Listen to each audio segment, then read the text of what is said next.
Okay, good evening, everyone. Welcome to the September 23rd, 2020 meeting of the Little Manatee South Working Group. I'd like to begin this meeting with the Pledge of Allegiance and Invocation. So if you'll stand, if you're able to. All right. Get the move. And we'll start with the Pledge of Allegiance. I pledge allegiance to the flag of the United States of America and to the republic for which it stands, one nation, under God, indivisible, with liberty and justice for all. Heavenly Father, I pray that you will guide this committee and staff and stakeholders this evening as we work on important policy decisions for this planning area.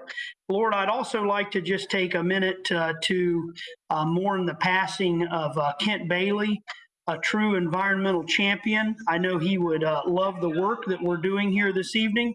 I pray for comfort for his family and loved ones as they deal with the aftermath of his passing.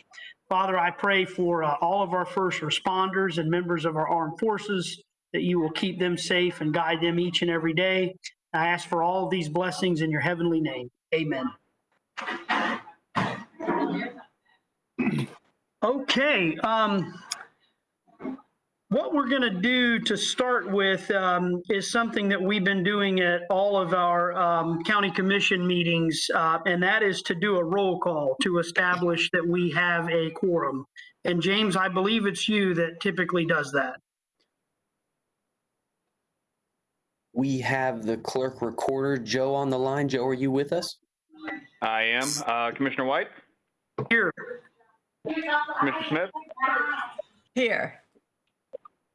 Busby? I'm here. Greenlee? Present. And Humphreys? Yes, I'm here. Thank you. You have a quorum. Okay, let the record show that we have a quorum, and that'll take us to the meeting minutes from July 30th, 2020. Mr. Chairman? Yes, sir. Mr. Greenlee, you're recognized. I'd like to make a motion to delay the approval of the minutes from last month to next month so that they can be changed. There was some important information deleted in these minutes, and let me explain what it was. Toward the end of the meeting, Mr. Chairman, you spoke to the administrator, Connie Weiss, and you asked her to consider a new road in South County between Route 301 and 41. That does not exist in these meeting notes, and I think it's important enough that it should. Okay, do we have a second to Mr. Greenlee's motion? Second. Okay, second by Commissioner Smith. Let me just say that meeting minutes do not have to be, and usually are not, a verbatim accounting of the meeting. However, given that Mr. Greenlee would like to see that discussion or that question at least captured in the meeting, I fully support the motion on the floor, and we can certainly defer the approval of these minutes to the next meeting and have Mr. Greenlee work with staff on exactly what he would like to see captured. Staff can go back and either rewatch the meeting or pull up the transcripts and help get that pertinent information into the minutes. Is there any further discussion? Seeing none. Oh, sorry, Mr. Greenlee? I said thank you, Mr. Chairman. Okay, you bet, you bet. Seeing no further discussion, I will ask for a roll call vote. White? Yes. Smith? Yes. Busby? Yes. Greenlee? Yes. Humphreys? Yes. Motion carried 5-0. Very good. I did receive notification that we have some folks signed up for public comment, but I'm not sure if they're signed up for public comment number 1, public comment number 2, or both. Do we have a feel for that, Mr. Greenlee? that I suggested to the folks that were from our group that were wanting to make comment that they start at the beginning at this Okay. meeting, because we didn't Okay. know if we were going to do extra things at the end. Okay, I'm going to ask the clerk staff then to bring up the speakers one by one.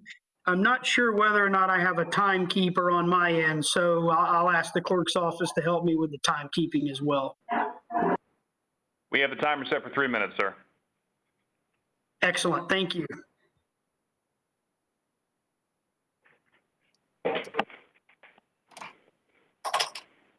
So let me jump over to am I calling up the speakers? I'll just have to jump over to my email.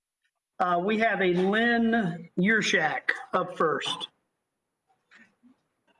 Chairman Lynn is not on.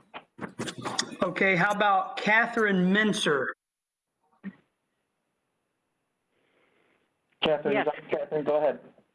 Okay, Good evening. My name is good Kathy evening, Menzer. welcome. I'm a registered nurse. I'm a retired high school teacher and the Sundance Park chairperson. They don't perceive the possibility of danger. Horses hear the trucks coming, but they may jump in the wrong direction. So as a result, no one rides their horses along the streets, and I rarely see children playing in their front yards. It seems that Lightfoot Road, one of our main roads, is used as a racetrack and is treacherous. I see dead deer, hogs, and other animals with buzzards feasting all the time. I don't want to see dead children out there, or horses, or even our dogs out there with any buzzards flying around. As a nurse, mother, grandmother, and teacher, I am worried that our area is a disaster waiting to happen. To prevent these tragedies from happening, we've been expanding our community park with a playground equipment and a big fence to encourage children to come and play safely. We've done what we locally could do, but we need the county's help. It's your turn to take action that will prevent these heartbreaks from happening. We need your help. We need better roads, more signs regarding lower speeds, regarding children and horse presence, more police presence, sidewalks, plain and simple, some infrastructure. Our area pays a lot in taxes, and I know what I pay, but we don't seem to receive what other areas get. We have no public bus service, and most pizza delivery places, they won't even deliver to us. These things we can tolerate, but the death of one of us, which could have been prevented by better roads and controlling types of traffic, that's unacceptable. So please help us, work with us, and I'm sure we can fix our nightmare transportation problems. And I do appreciate you allowing me to speak. Thank you. Thank you, Ms. Mincer. It was a pleasure. So I will put public comment number 1 to a close. But Mr. Brewer or clerk's office, if Ms. Yershak joins the call later, will you just let me know so that we can bring her up during public comment number 2? Yes, sir, Chairman, we sure will. Wonderful. Okay, so that takes us to staff presentations, and it looks like we have a presentation on transit by Melissa Zornitta and Tatiana Gonzalez with the Planning Commission. Good evening, commissioners and working group members. Let's see if I can successfully share my screen. We'll see if this works. Okay. Do you see a slideshow? I'm not seeing a shared slide on my end. How about the other committee members? Okay, I see it. It just loaded up on my end. I see it now, Melissa. Great. All right, wonderful. Well, this originally was for September 3rd, and now we're at the 23rd, but this is a presentation about transit-oriented development. As I understood the request, you all wanted to hear a little bit about what that was and how it might work in an area such as Little Manatee South. So let's see if okay, so transit-oriented development is defined in our plans as a compact neighborhood with a mix of housing, jobs, neighborhood services, all within an easy walking distance of a transit station, and offering multiple transportation options. And the key about the type of transit station that makes transit-oriented development work is that it's something that's fixed. So it's not a bus stop where the bus route might change frequently. It's something that has a bit more of a fixed asset to it so that people will know that it has permanence and that they can make development decisions based on that.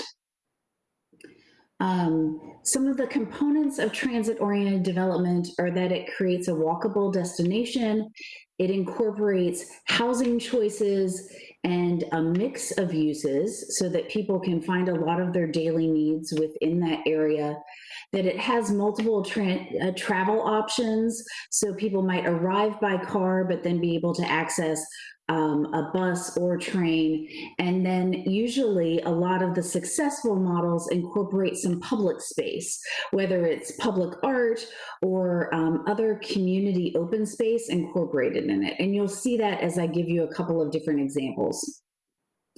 This is a busy, long list of all the reasons why transit-oriented development is often promoted as a form of development, because it allows for, in many cases, the redevelopment of existing areas, which is a more efficient way to utilize existing infrastructure and to create value in areas where there might not otherwise be a catalyst for that kind of development or redevelopment.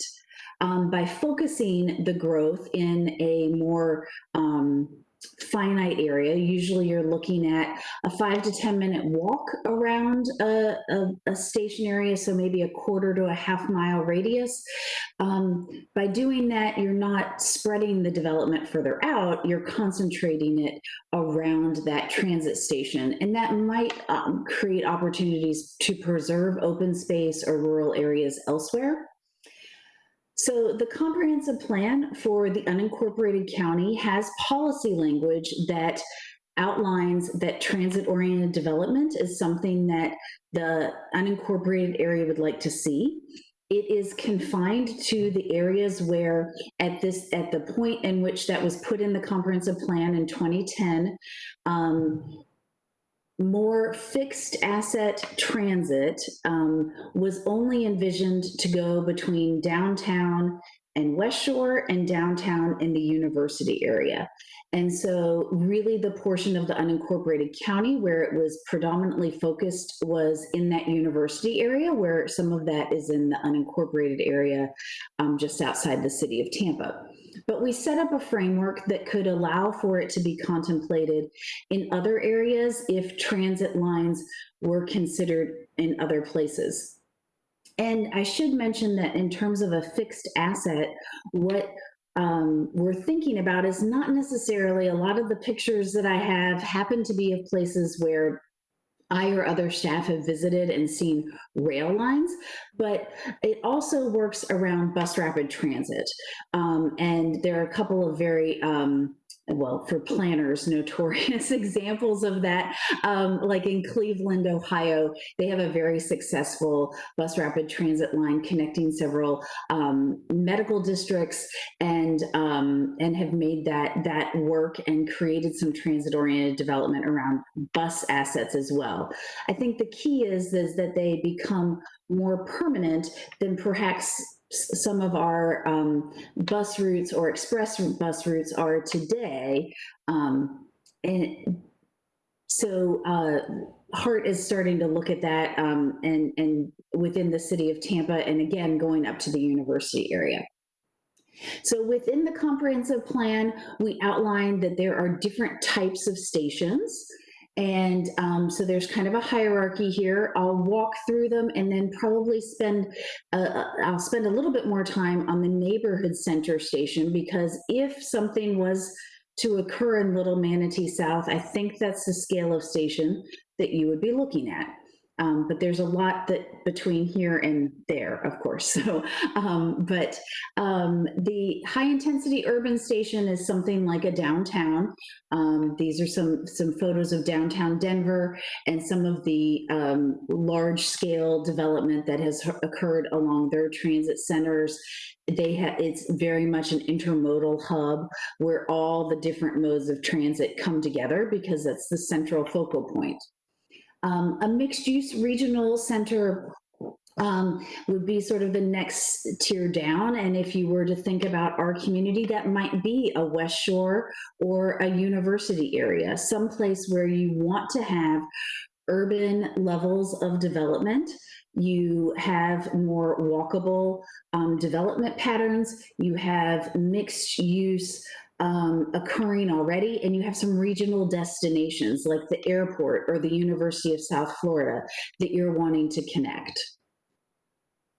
The next station that is contemplated is something like a community center station that becomes a focal point for activities in surrounding neighborhoods. And so you might think of that like a focal point in Brandon that is a center for a whole bunch of neighborhoods. It becomes the focal point that then people connect from those surrounding neighborhoods at a central hub that does have a mixed, continuing with this theme of mixed use, live, work, and play opportunities. But it then allows them to connect to other places around the community. And then you have a neighborhood center station, which might be in between some of these bigger stations that serves more established and planned residential neighborhoods. The density, as you see here in this picture, might be more moderate, low scale development. These stations tend to be smaller in their scale because they want to protect the surrounding neighborhood. So there's more dense development maybe closer to the station, but then it more quickly, as opposed to something like a university area where you have a lot of area that is more intense. In a neighborhood center, it's clustered, and then it might quickly go out to lower density. These are some examples of a station in Plano, Texas. Again, it's an existing small town that they made sure the station fit into the small town feel. They retained a height limit of around 3 to 4 stories, keeping things in scale with what the existing development pattern in that community was. This is an example of a neighborhood center station in Englewood, Colorado, which had a bit more new development to it. So it had a mixed use apartment complex that was developed. A government center was developed there for their city. So they, as you can see, a good bit of public space with the park in this slide. So that was more of a new development oriented neighborhood center station. Then there also, in the comprehensive plan framework, it also contemplates that there could be an employment center station, one where you might not have a lot of residential, but you would have a lot of employment. So if there was a station, if one day we had transit going north of the airport, for example, that might be an area where you would have a lot of employment focus, but it's not a place where we can put residential because it's in the flight path. So that might be an employment center station. And then, of course, there are places where you might have a park and ride, where you just simply have a place where people can drop off and pick up, but it doesn't necessarily create any sort of catalyst for a lot of new development. You might have, a couple small things around it, like a dry cleaners or something like that, where people can do a couple of errands on their way, but mostly it's parking for people to do the rest of the commute. So what does the Little Manatee South Community Plan say about this? Because a lot of those pictures I showed obviously don't match what is in Little Manatee South right now. So the reason that this, I think, came up was because in the long-term development option in the Little Manatee South Community Plan, it does talk about the opportunity to locate a transit stop along US 41 as part of a long distance commuter rail proposal along the CSX rail line. It talked about, the plan talks about that transit center should be related to one of the town centers that is created, again, sometime in the future. If a town center is created, that it should be related to where a transit stop would occur. And it gives some framework similar to what I discussed, that the desire would be that you have that be where any density be clustered. It talks about 2 and 3 stories in the town center, having a compact walkable area that is mixed use.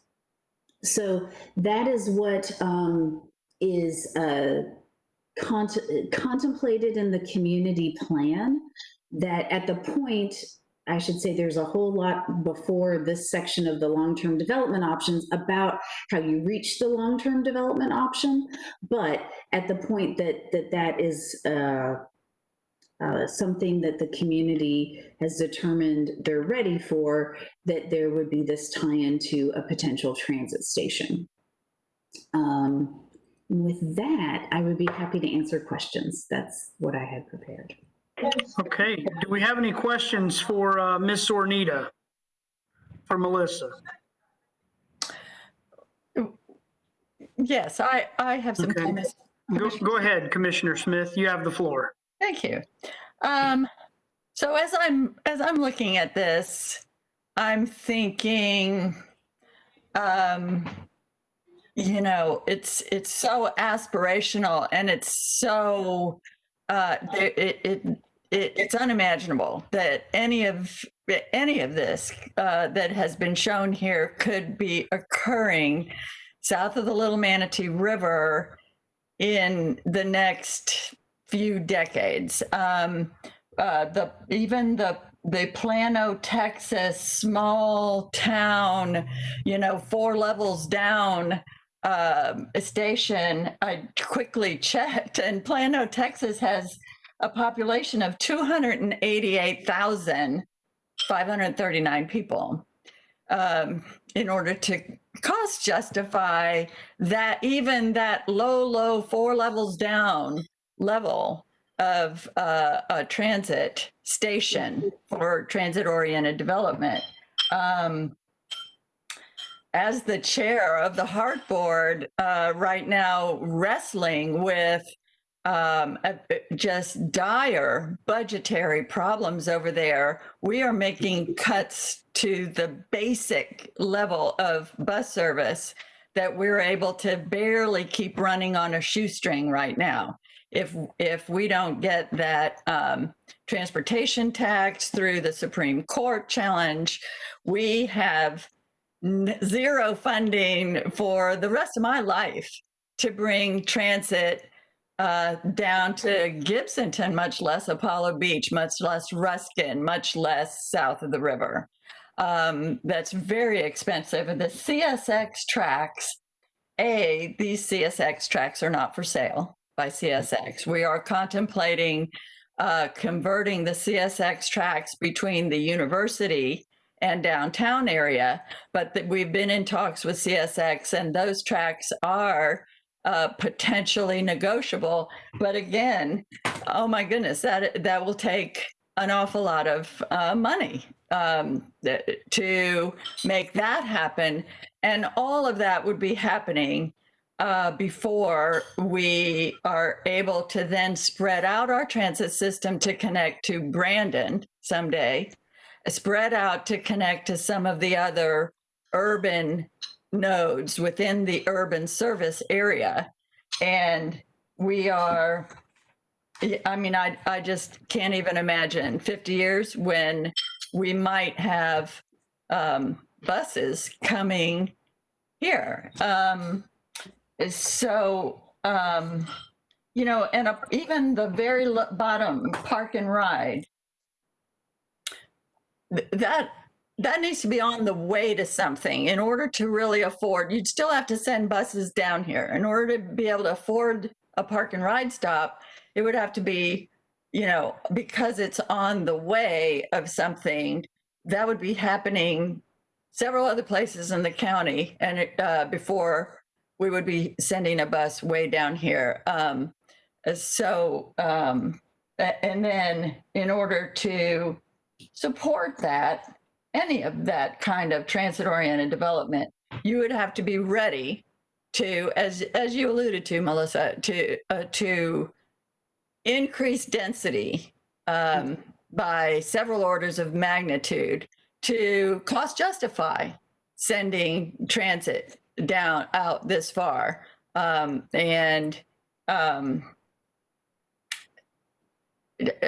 think we're very, very far from wanting to put the suburban densities, numbers of people out here that would have to happen in order to justify the transit. Melissa, can you speak to the timing of what you were showing to us? Sure. The MPO's long range transportation plan currently has a horizon year of 2045.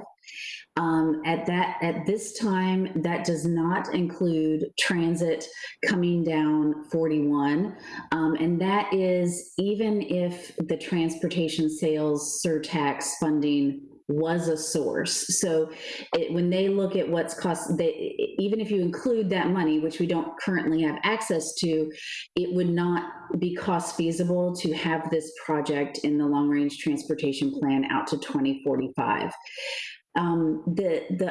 This corridor does remain on TBARDA's vision plan as an unfunded need to connect down to Manatee County, but I don't think there is any timing contemplated in anyone's plan at this point for this to become funded or to your point, I think we need to get a few projects that start in the center and work our way out. And we haven't gotten that part yet. So I would say if at any point, at whatever point you all consider that development of whatever scale that should happen in this area, it certainly is better to cluster it to create a node where that transit could one day serve, as opposed to spread it out. Because, that's part of the trouble that we have with serving South Hillsborough County right now, is that it is very spread out and there's not one point to go serve and pick up people. There's not that focal point yet.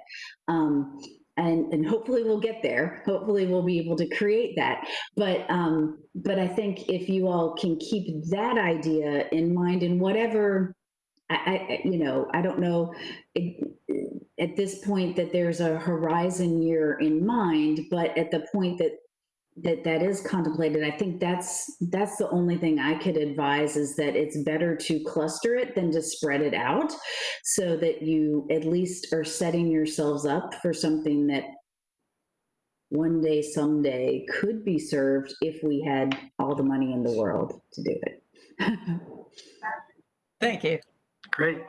Thank you, Commissioner Smith. Is there anyone else that would have any questions for Melissa? Okay, seeing none. Melissa, you pretty well answered my questions. I believe it was me that asked for this topic, but maybe not. But, I had two main things on my mind. One is that we're a county that's 1,000 square miles in size, and this is down in the corner of one of the quadrants. So you've touched on that. I mean, we're huge in size geographically. Traditionally, we've been a sprawling county, so I get it there with respect to those challenges. Melissa, I would ask if you have seen any examples across the country where a dense transit-oriented development cluster, how it might interact with a lot of nature preserves in an area like we have in Little Manatee South. Have you seen anything like that, or if not, I mean, just as a planner, what would your thoughts be on how those two scenarios could interact? I can't think of a specific good example off the top of my head, but I mean, again, I think when you have a lot of important natural assets, I think you want to cluster the development away from those so that there's less runoff, less impact. You're giving as much buffer and open space from those areas. So again, the idea of clustering whatever development around, whether it's a town center or a transit station or whatever it is, as opposed to if you have, even if it's 1 unit per acre, if you can cluster it in a spot as opposed to spread it out into a bunch of 1 acre lots, I think that's going to be a better development pattern for the environment and to be able to preserve additional open space to protect those areas. I don't think because you've got the 41 and the rail line there, you already have sort of the setup corridor, which would be used for whatever. That's already disrupted the environment, unfortunately. Right. Absolutely. So you can't take that back necessarily, but so I think that would be where you would want to focus anything away from the environmental lands and towards the major corridor there. That would Got it. Okay. And transit experts like to talk about this first mile, last mile issue. I think I hear you saying in Florida with our hot, humid summers, afternoon thunder showers, things like that, it's probably more like a half mile. Yeah, that's usually what we try to focus on. That's what the transit-oriented development policies in the comprehensive plan focus on. It's the quarter mile, and then the half mile. Yeah. Very good. Well, Melissa, thank you so much. This was an outstanding presentation. I really appreciate you being here. All right. So this is our last meeting where we'll have presentations from the experts, as I understand it. So that would take us to the question of, in the end, if we're going to recommend some sort of a visioning document to the Board of County Commissioners, how might recommendations from that document ultimately be codified? So that's the next presentation. And Melissa, I see you have a role in that, and I see that we have Cameron Clark as well. Cameron, welcome. Thank you, Mr. Chair. Good morning. Good morning. I just said good morning. Good evening, members. I'm Cameron Clark. I'm an assistant county attorney. Melissa and I are going to team up to walk you through a couple of different documents here. I'm going to start with the Land Development Code, so we're going to be going from the last thing that we would do until the first thing, because the Land Development Code is the regulatory document that gives the county the ability to enforce its land use regulations in the county through code enforcement. And then Melissa will talk about the comprehensive plan and community plan. So I'll start with the LDC. Land Development Code, or LDC, is an ordinance adopted by the BOCC that regulates issues such as zoning, site development, and other issues pertaining to land use in unincorporated Hillsborough County. It is the regulatory ordinance that enables the county to enforce its land development laws through code enforcement. The LDC is a massive document that contains many years of land use regulations and amendments thereto. The board generally amends the LDC twice per year at scheduled intervals, and numerous, often unrelated sections of the LDC are proposed for amendment during each of these two scheduled rounds. The process includes amendments proposed by county staff or the BOCC, and private citizens can also apply for amendments to the LDC. Once the filing deadline for LDC amendments is passed, the amendments are presented to both the Planning Commission and to the BOCC at workshops. Thereafter, the amendments are brought back to the BOCC at an advertised public hearing where the BOCC takes public comment on the proposed amendments. The BOCC sometimes directs modifications to amendments at this time. However, no final board action is taken at the first public hearing, as state law requires that the board hold 2 public hearings to adopt LDC amendments. At least one of the 2 public hearings is required to be held in the evening unless a supermajority of the board, supermajority of the BOCC votes otherwise. However, our board routinely holds both public hearings in the evening. The proposed LDC amendments are then presented to the Planning Commission at a public hearing for a vote on the proposed amendment's consistency with the comprehensive plan. And then finally, the amendments are presented to the BOCC at a second advertised public hearing where the board votes on whether or not to adopt any or all the proposed amendments. This entire process is legislative in action, which means that interested residents or stakeholders can communicate with board members freely. It's not a quasi-judicial process. And amendments to the LDC are generally effective as soon as they're filed with the Department of State. However, the BOCC can direct that the effective date take effect later if desired. So this is basically the process for how we amend the Land Development Code, which covers a great many topics. And it is the enforcement, it really is the mechanism that the county uses to enforce its land use regulations and has to be consistent with the comprehensive plan, which Melissa can describe to you right now. Very good. Okay. Hello again. So similar to the process that Cameron described, the comprehensive plan goes through public hearings to be amended. The comprehensive plan is kind of the next broader level up from the Land Development Code. It sets the vision and policy direction for the county. It has different elements. The land use element being the most common one that we see amended through amendments to our future land use map. The future land use map and those categories outline the maximum density, intensity, and range of uses that can be contemplated on property. So that's the most common thing that we see amended, is that people want to change what they're allowed to do with their property in the comprehensive plan. But the plan does include a number of elements, and you can do a text amendment to the comprehensive plan to any one of those elements. So I'm going to talk generally about the comprehensive plan amendment process, and then I'll talk about the livable communities element, which is where the community plans are housed, because we have a couple extra steps that we normally go through in that.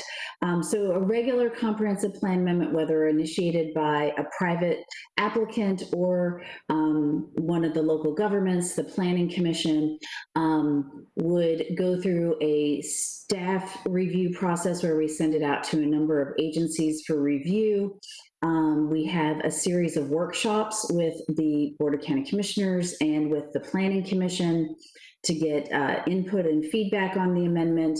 And then 2 public hearings are held. The first hearing is normally a transmittal hearing, unless an amendment happens to be less than 10 acres, in which case there's only 1 hearing that's required. But the first one is a transmittal hearing. The Board of County Commission, I take that back. Before the transmittal hearing, the Planning Commission has a hearing. The Planning Commission looks at just simply consistency with the comprehensive plan, makes a recommendation to the board. The board considers whether or not to transmit the amendment to the State Department of Economic Opportunity for review. They have a 30-day review window through an expedited review process as outlined in statute. That routes it to a number of state agencies, and they provide comments back before the BOCC holds their adoption hearing. Typically, all of the hearings are held in the evening unless there is a vote by the Board of County Commissioners to hold it during the day. After a plan amendment is adopted, there is a process in which we send it to the state and interested party would have the opportunity to appeal the plan amendment if they wanted to. There's about a 30-day effective day window there before it goes into effect. The livable communities element of the comprehensive plan is the element that houses all of the community plans. So the community plans are adopted into the comprehensive plan. It has been our practice. It is not codified anywhere, but it is our practice that we follow a guide to community planning that was established about 10 years ago at the direction of the Board of County Commissioners. At that time, there were some amendments being requested to some community plans without community input. And so the board directed that we take steps before we have a plan amendment come forward, changing a community plan, to ensure that the community members are aware of any of those types of amendments. So the process typically includes that we would send mailed notice to every property owner within the community plan boundary, inviting them to an open house to hear about the proposed amendments and updates, allowing them to give input and shape that update to the community plan. If depending on the scope of what is being requested, we might do that once at the beginning of the process and once at the end of the process. That's what we're doing, for example, in Waimama, because there's quite a bit of update to their community plan being looked at. And so we will, again, at the end of that process, send a mailed notice to every property owner, inviting them to a second open house.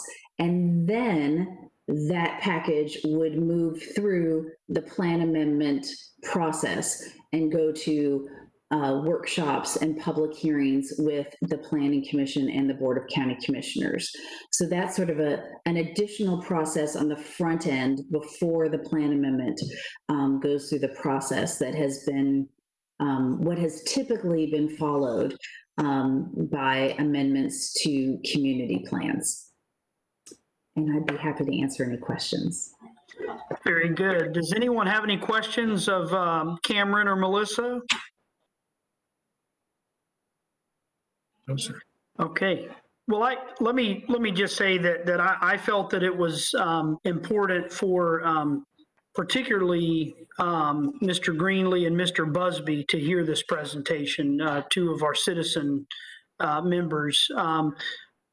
Melissa, Cameron, either one of you, probably Melissa, it's safe to say that the community plans don't have a lot of teeth from a regulatory perspective. The county commission could enact comprehensive plan amendments or even land development code policy that might not honor a community plan.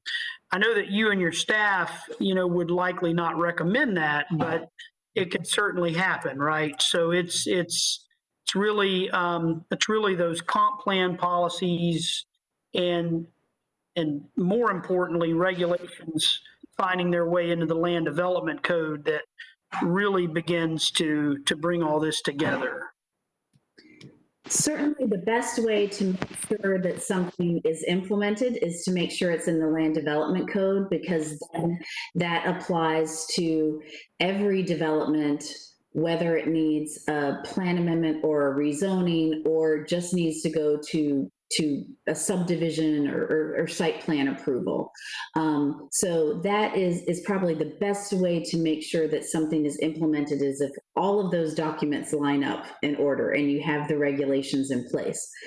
That being said, the livable communities element of the comprehensive plan is adopted as law just as any other portion of the comprehensive plan. And so there are different portions of different community plans are written different. I said differently like 6 times there, but they're written very differently. So it is some places, like for example, the Apollo Beach community plan says we don't want any buildings higher than 3 stories. So that's pretty close to a regulation. But the difficulty is if that doesn't track all the way through the land development regulations, something could be allowed that allows more than 3 stories. From our standpoint, if something was proposed either through a rezoning or a plan amendment, and it was not consistent with the wording of the community plan, we would find it with a recommendation, as you said, for an inconsistency with the comprehensive plan. But we are simply a recommending body, and ultimately the Board of County Commissioners makes the final decisions on those applications. So yes, there could be an instance where something got approved that was not consistent with a community plan. Understood. And that really brings everything in for a landing. You know, the goal of putting this working group together is to make an attempt at a vision statement and maybe from there tiptoe forward on some comprehensive plan amendments and in my mind, land development code policy, because for one, I don't want to see Little Manatee South planned 20 years from now, because Commissioner Smith and I will be gone in 20 years. You know, so I would very much like to leave this behind as a legacy. I'd very much like to do it in partnership with Commissioner Smith and with the large landowners. That's what brings Mr. Humphreys to the table. And then certainly our citizens that already live in the planning area. And that's what brings Mr. Greenlee and Mr. Busby to the table. So I will say that I believe strongly that with a large landowner that owns the lion's share of the developable land in the planning area, we have a unique opportunity to master plan this area.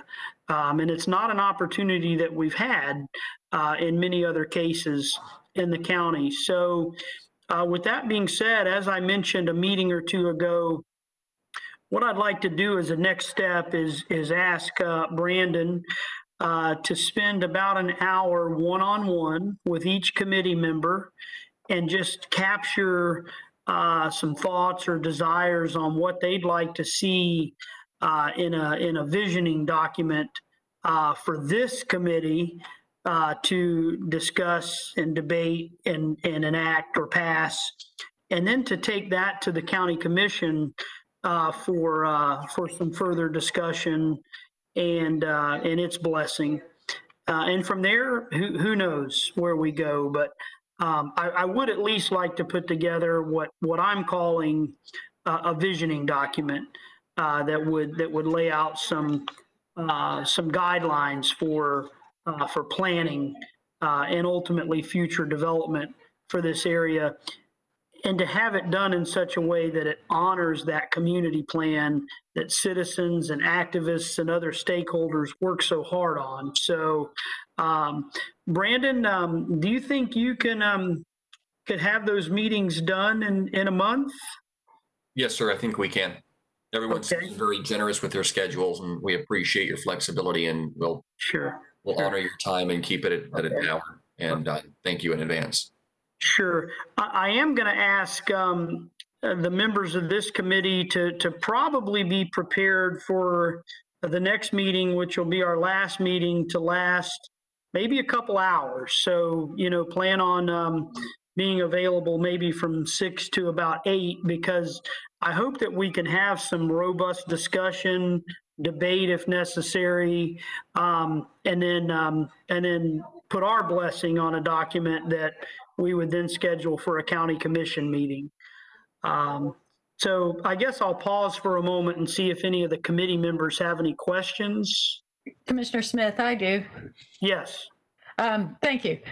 First, let me just clarify, and Mr. Clark or Ms. Zornitta can correct me if I'm wrong, but just to clarify, the comprehensive plan, including all the community plans, which are part of the comprehensive plan, bona fide comp plan elements, but anything in the comprehensive plan is does have teeth. It depends how it's written. If it's written to encourage whatever, it's got less teeth than if it says, shall do something. But however, it does carry the force of law. And in fact, yes, it's true that the county commission can theoretically approve whatever they want that's contrary to either the comp plan or any other zoning regulations. If we do, we run the risk of being sued, as is pointed out all the time to us. But it happens the other way as well. And in fact, we have been sued successfully by Sierra Club when we violated our comprehensive plan policies in the past, I believe more than once. So the comprehensive plan does provide legal grounds for saying, you commissioners, you do have to abide by the comprehensive plan, the same as land development code when you're passing any new development plans or zoning, new rezonings or anything. It is legal. Sometimes I hear this narrative that our community plans are aspirational. Not from you, Commissioner White, but in the past, I've heard this from other commissioners who I won't name, but they're not aspirational any more than any other part of the comp plan. And as I say, they do provide legal grounds for us staying within those parameters. I don't know if Mr. Clark thinks I've gone too far with that, or Melissa Zornitta, speak now. Well, I agree. Just in general terms, you're right. The development has to be consistent with the comprehensive plan. In terms of using the word enforcement there, what I'm generally thinking of is for the LDC, there's an enforcement entity where if any property owner, say you build into a setback or something like that, the county has an administrative body, the code enforcement department, that will issue citations, goes to the code enforcement board. People can be cited, liens can be imposed on the property for violations of the LDC. I think the general way it was described many years ago, which I found helpful, was to think of the comprehensive plan almost as like a constitution, state or federal. And you think of the land development code as the laws, either state or federal, that implement what's in the Constitution. So the enforcement body, in terms of state laws, even law enforcement, they're enforcing the statutes, not the Florida Constitution. But the problem is the statutes have to be consistent with the Constitution, just like the land development code has to be consistent with the comp plan. So yes, you're right. You can't development has to be consistent with the comprehensive plan. So yes, it's enforceable in that way, in that obviously if something gets approved that's not consistent, then as you say, we can be sued and something can come of that. When I'm using the term enforcement in my narrative earlier, it was mainly to describe that with the land development code, under that ordinance, there is a county body that actually goes out and issues citations against residents, against citizens if they violate that ordinance. Thank you. Commissioner White, can I ask a question then about proceeding further? Yes, absolutely. If we are providing some, I'm unclear about our role in creating some kind of visioning document that may or may not go farther in some ways or change things from what is in the current community plan. To me, I would think the next stop is not the Board of County Commissioners, but the community, to make sure that we're really getting input there before we just have the, six of us take something straight to the board to take out, or maybe I'm misunderstanding what you mean by this vision document. Yeah, I'm happy to take something out to the community. I think the problem, if you will, with a lot of these community plans is that look, I agree. Historically, I've seen commissioners and others refer to them as aspirational documents. Sometimes they can be a bit vague. It leaves staff, searching for an interpretation of what a particular provision in the community plan might mean. But, throughout the course of these meetings and these presentations, I mean, we've already had issues pop up like, 1 unit per acre average. Well, what does the term average mean? It's as I pointed out earlier, it's not really a term that to my knowledge that we use elsewhere in the comprehensive plan or the land development code. Does that mean that that's the density on the developable acreage in the planning area, or all the acreage in the planning area, including preserves? And I'm just thinking out loud. I'm just asking some rhetorical questions here. But Commissioner Smith, what I don't want to happen is for 4 or 5 or 6 or 7 county commissioners 20 years from now to take a position on an interpretation of the Little Manatee South Community Plan that might be different than what the community might have envisioned, but the law may be on their side because, there's something that's open for interpretation or what have you. Sort of like that jobs provision with the WVR2 plan. You certainly played an integral role in developing that plan. You were there, you lived it, you know it like the back of your hand. Mr. Humphreys played a key role in that. And then certainly we have Mr. Busby and Mr. Greenlee that live in the community and know the community very well. So that's why I'm hoping to just, take a look at things now and just try to establish some guardrails so that some board 20 years from now, maybe isn't going along with a plan that might not be consistent's not the right word, but that might not carry out the spirit of that community plan. And that's all. That's really what I was hoping to get out of this. But I think it's more than appropriate to have at least one stop out in the community. I do think that this committee needs to discuss and debate and pass a guiding document first, and so it would come to us as a draft. We would then make it a working document from this committee and take that out to the community. There's nothing saying that the next meeting has to be the last meeting. We can at the next meeting have a draft document come, give it some kind of a preliminary blessing, take it out to the community for some discussion, bring it back to this body one more time for further discussion and any amendments that we may want to make based upon what we've learned out in the community. So, that sound fair? Sure. Okay. I have a comment. Yes, go ahead.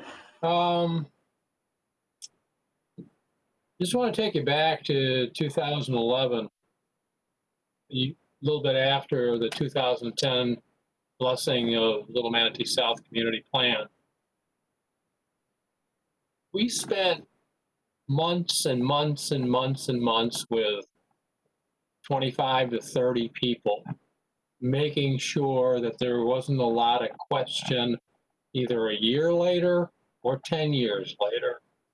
And in fact, it was so good that it won an award. And that's number one that I want you to understand. I don't know how many others, maybe Melissa can tell you, how many others won an award for their community plan, but we didn't. Okay, so there's teeth in it. There's things like the future land use challenges, and we all know that. Okay, our people know that. I've taken things to our community of 2000 so that they know these things. They're not going to be surprised. Number two, during the last 12 years, I don't see any DST people here tonight, so I get to talk about them in general. DST came out to all of us in a county room that would hold 50 and said, we want to put 16,000 houses in Little Manatee South. And we all moaned and groaned and things like that. But we're going to hire a consultant. And they're smarter than we are, especially with smart codes and blah, blah, blah, blah, blah, blah. Well, 3 years later, the consultant was gone. Okay, he didn't do a job, but it put the community on guard forever after. That I'll guarantee you. There's no doubt in our community that when we said long-term future growth, and Melissa's working on Imagine Hillsborough 2045, if I'm not incorrect, we agreed to T-BARTA, and I didn't bring up T-BARTA earlier, but other than they changed their second T from transportation to transit, okay, we agreed to a 2050 rule there. We are looking at 2045 for Hillsborough, Imagine Hillsborough 2045.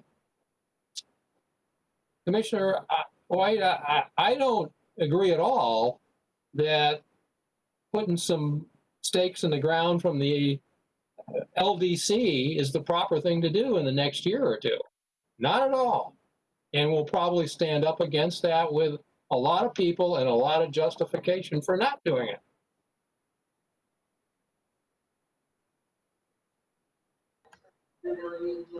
Okay. Can I just make a statement? So Yes, sir. Yes, sir. one of the concerns, and I think you've raised it really well, about the community plan is that there is going to be, and there has already been, development occur in Little Manatee. So there's homes that are built, there are gas stations, Dollar Generals, 84 Lumbers, all of these things are being built. And we felt as a community that we had an opportunity to influence how this development happened right from the start, regardless of what the future long-term development winds up being. Once there comes a time in which people can agree on what that might be. But there are farmers who are at the point in their generations that they're selling property, right, to others who may develop it in a manner that is allowable today, which would include septics and wells and large acreage.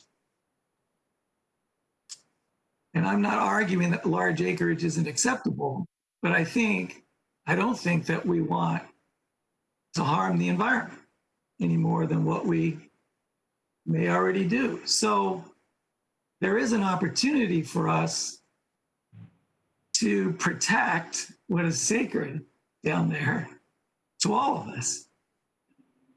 But by not having some teeth today, then we're allowed, or people are allowed to do what is allowed by code today to develop.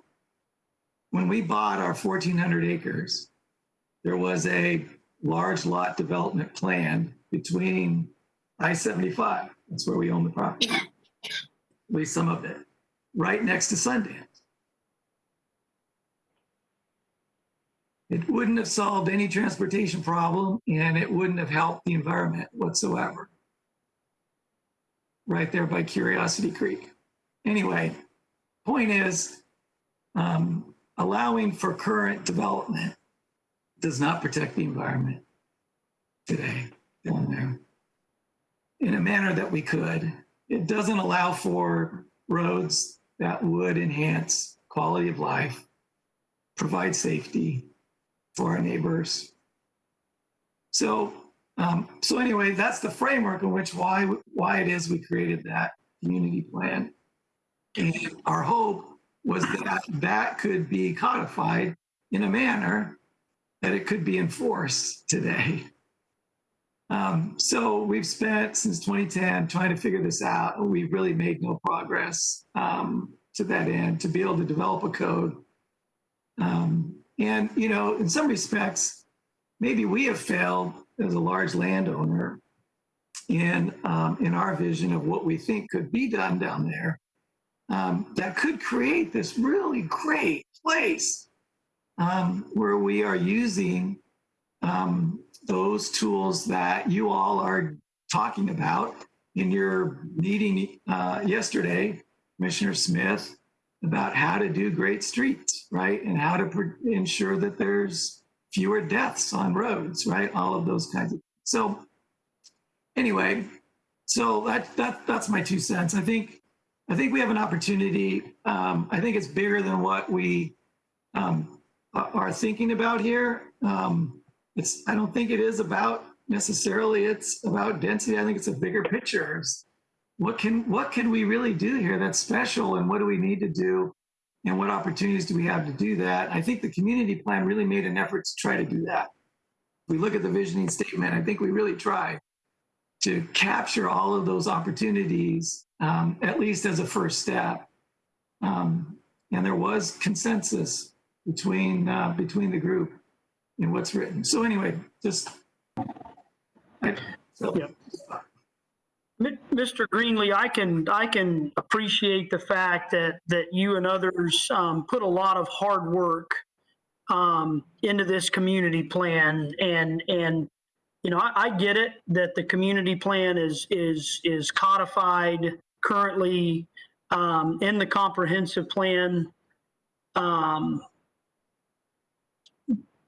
But so as an example, I'd like to see if Cameron's still on the call.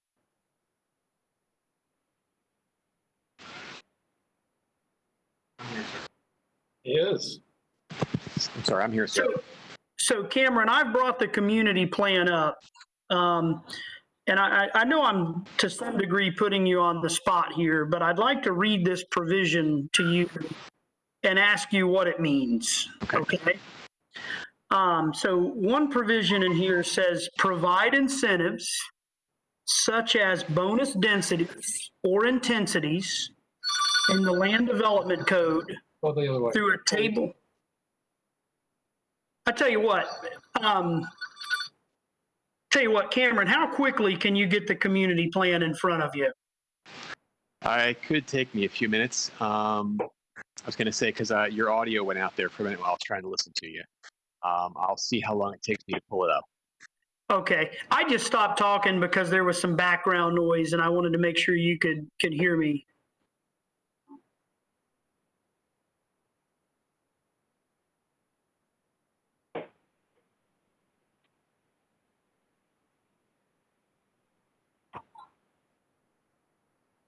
I'm just going to give Cameron a moment to bring this up. Stay tuned.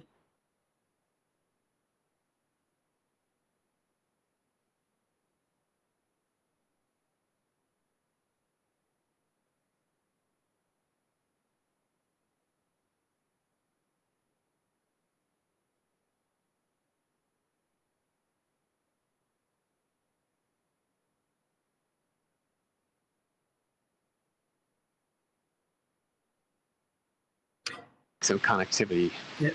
problems. Sorry, Commissioner. No problem.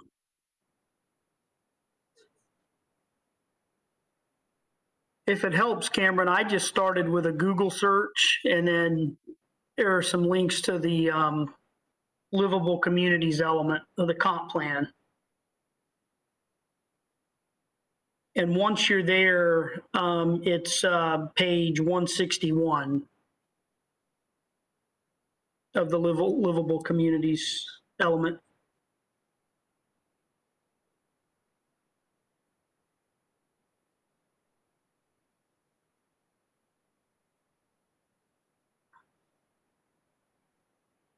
I have it in front of you, sir. What? Okay. Show me which section you're on. So if you'll go to goal 6.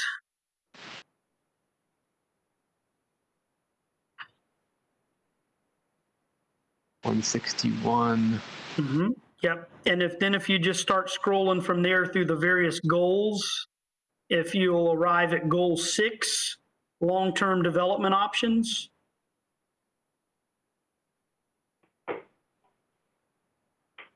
I have it. Okay. And then if just scroll to the next page, you'll see general development concepts. I have that. You'll see some bullet points, and you'll eventually come to a bullet point that says provide incentives such as bonus densities or intensities in the land development code through a table of performance standards, so on and so forth. Mm-hmm. What does that bullet point mean? So read in conjunction with the lead to that section. So in order to ensure that new development is sustainable, maintains community character, and is harmonious and compatible with existing neighborhoods, the community envisions that, well, feels like there's a word missing, but it says the community envisions that provide incentives such as bonus densities or intensities in the LDC. So I would read that as to say the expectation, which, and this portion, it's using the word envision is not a mandatory word like shall, but it's saying envisions that incentives should be provided within the land development code, which, as I described, is adopted by ordinance. Yeah, and what should accomplish these means? And what should those densities or intensities be in terms of units per acre?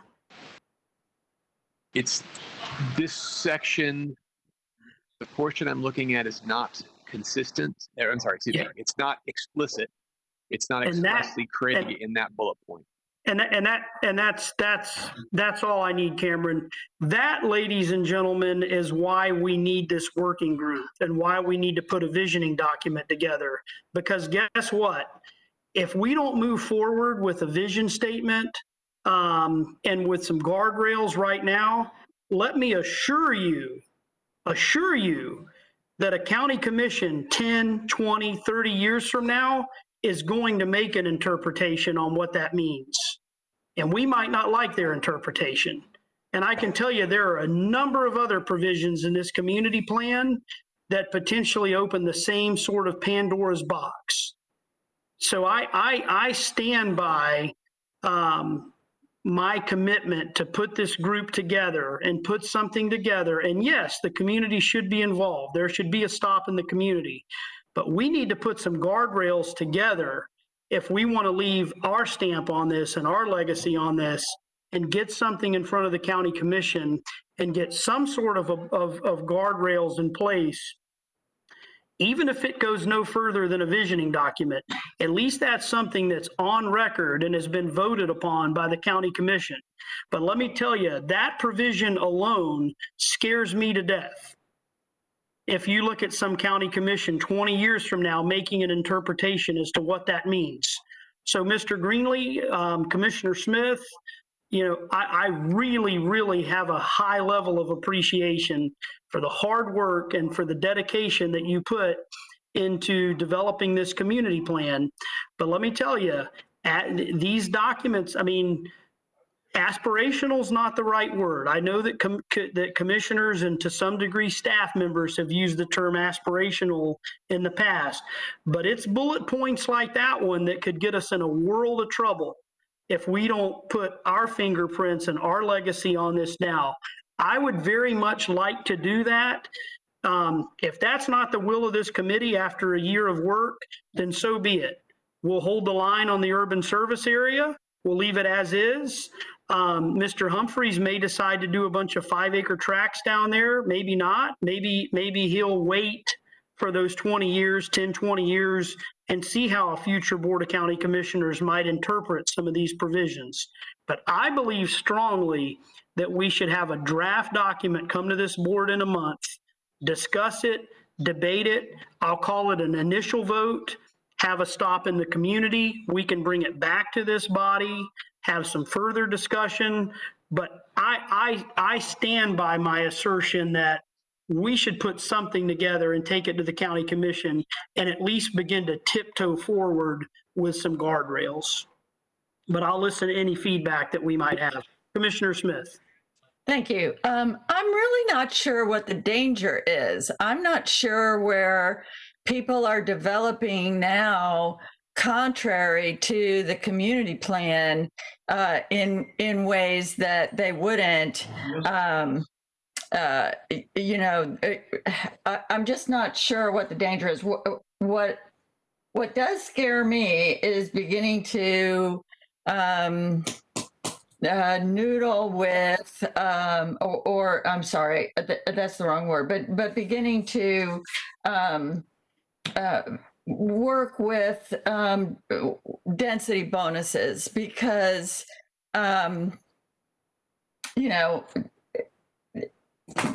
this is a community that wants to, as we all know, wants to keep their rural character. It's a community outside the urban service area boundary. So if this language of density bonuses is worrisome, let's consider a comp plan amendment that takes that out. The trouble is that what we have here, it's hard to ever ratchet back, but once you ratchet it up, you're stuck. So once you start putting in, and this is just my worry, Commissioner White. I'm not, fighting. I'm just explaining what my worry is, having listened to your worry. And my worry is that we start talking about, well, what would be grounds for a density bonus? And next thing you know, we have suburban densities being, we've codified permission to provide suburban densities outside the urban service area in the Little Manatee River South area, when, we really can't even afford to provide the infrastructure to support those densities, and there aren't the jobs to support the people, and the community would end up being a commuter subdivision. So adding language, I'm afraid it will encourage. We'll find ways to do things that would encourage density bonuses. When this plan was first finalized, the community was kind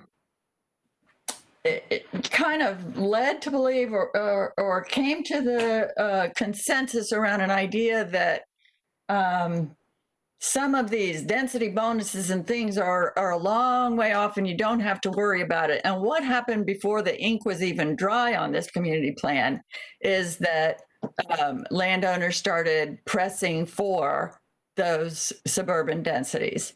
And so I'm afraid opening this up now is really heading back down that path. At the end of the day, and I'll just close with this,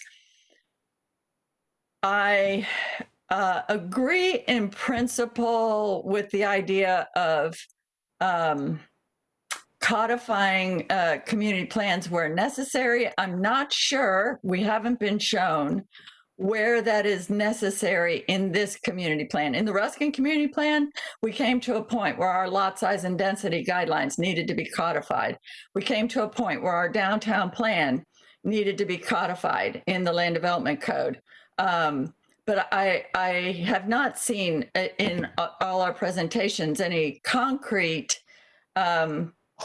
evidence that there's some places here that need to be codified and why, what would be the pros and cons of codifying that now and how we would go about that. I think we need some more specific talk before we talk about a vague vision or a grand vision that may lead us in places different than the community plan.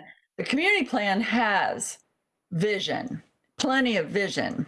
Yep. So if you want to talk about changes, specific codifying places that need to be codified to protect the community, let's see what's a good example of what you're talking about, what Mr. Humphreys would like to see codified concretely before we go out and set off in a direction that might end up in places we're not even sure of. Let's talk about where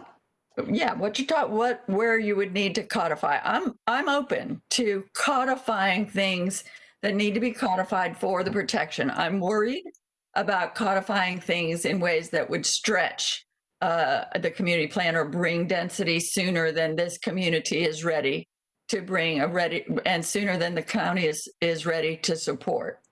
So that's one place I think we could, we should talk about before we're bringing a vision plan is, what do we need to fix? What's broke? What do we need to fix?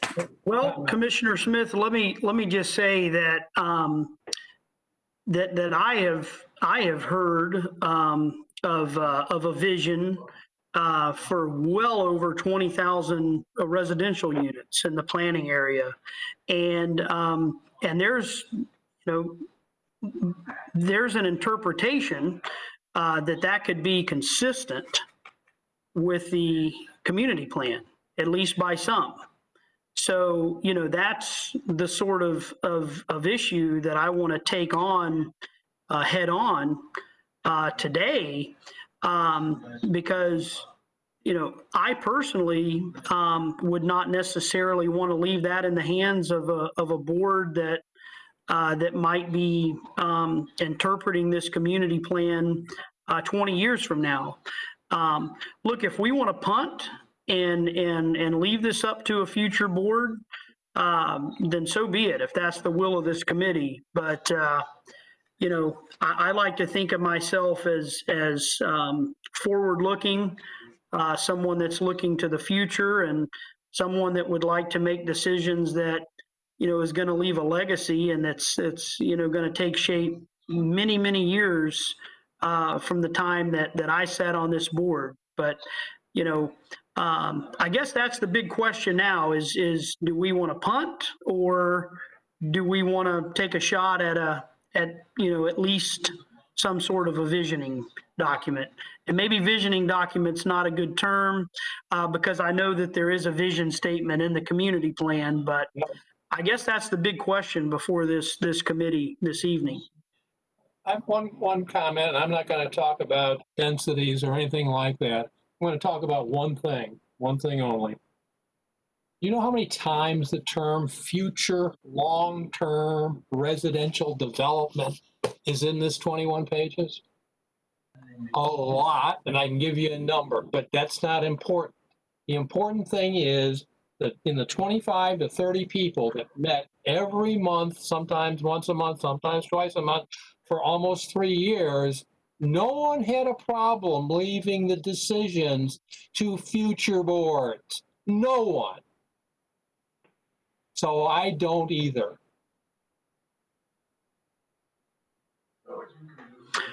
Okay, and again, I could put Cameron on the spot, and he's going to tell us that that the term long term is up to interpretation. No, it's not, because it's numbered in here also. Do you want to hear about the 2040, the 2050, or the 2025? Yeah, let's look at it. It's all there. I've identified it. It's long term, and we're not even at the 10-year anniversary of this plan. or underneath the 10 years?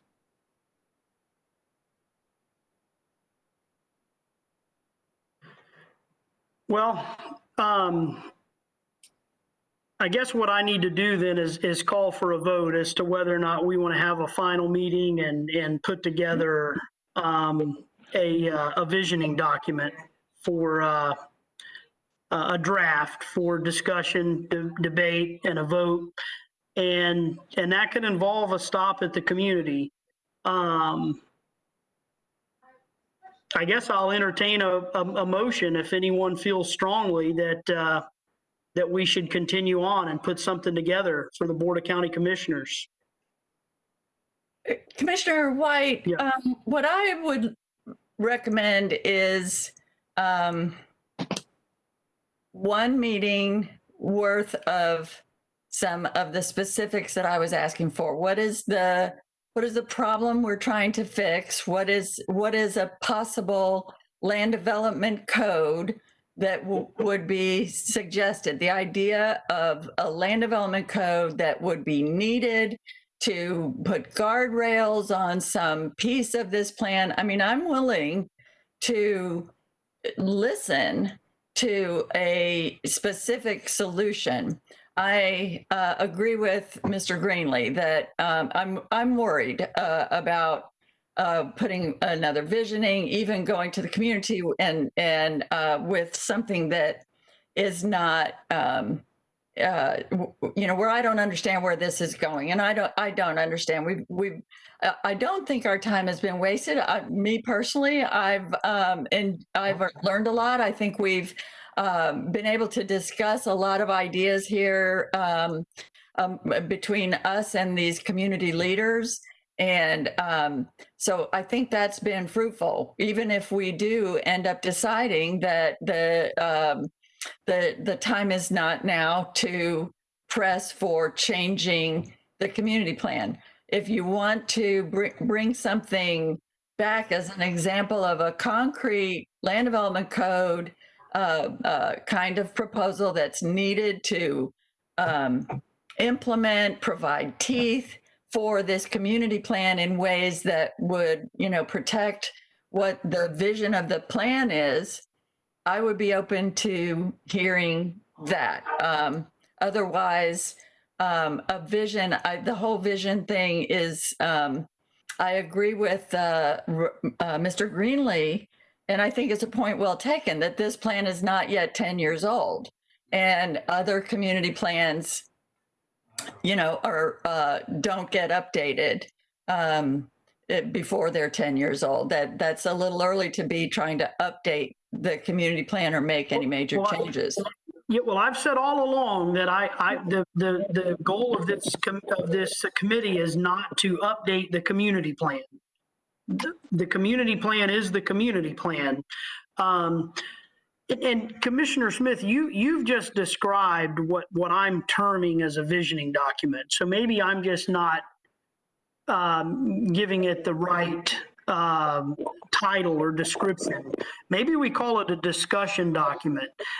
Maybe it's a document that talks about potential pitfalls or areas that are open to a broad array of interpretations within the community plan. So Brandon, it sounds as if we can get to a place to where you speak with each of the committee members one-on-one for about an hour, and then put that together in a draft document to bring back to the committee in a month from now. Let's call it a further discussion document. Brandon, is that something you think you could put together? Yes, sir. Okay. Commissioner Smith, would you be willing to make a motion to put a further discussion document together? What I want to see is potential direction for land development code needed to implement the community plan. We can have that discussion. I tell you, I am also open to punting and saying we are because I think the community plan is fine. I think I'm worried about pushing. I think the community plan is fine too. But I can tell you, like with most, if not all of the community plans, there is significant room for interpretation. And, I don't know how the community plan might be interpreted 20 years from now by a new board that, neither you nor I are a member of. But, it's the will of this body. It's the will of this committee, but we have to make a decision tonight as to whether or not we're finished and we punt, or whether or not we bring something back for further discussion and debate.